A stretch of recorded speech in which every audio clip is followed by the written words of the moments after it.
From Havana now, strong words from the Venezuelan ambassador on possible U.S. sanctions. Also discussed Cuban agents being pulled out of Venezuela and the possibility that other South American presidents are working to find a solution. Local 10's Hatzel Vela reports exclusively tonight from Havana.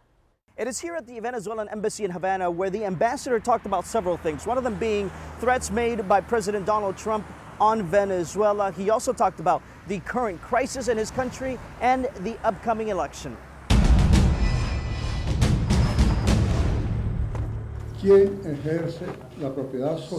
Venezuelan ambassador to Cuba, Ali Rodriguez, says the crisis in his country is all about Venezuela's sovereignty and who controls and distributes the oil it owns.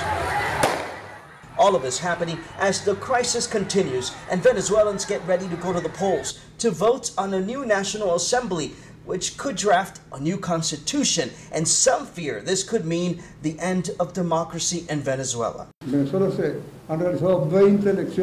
ambassador argues there have been 20 elections since Hugo Chavez was elected. This past week, 2 Latin American presidents have visited Cuba. Some argue this could be a signal Venezuela's neighbors are trying to find a solution.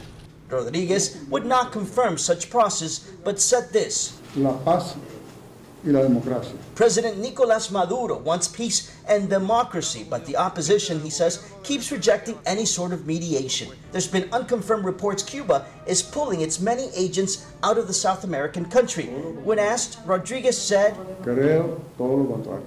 Quite the opposite, he says. Knowing Cuba, I'm sure, he says, the Cuban government is not giving its people instructions to return. I asked if he had a message to the Venezuelan exiles, many who say they have lost faith in Maduro's government.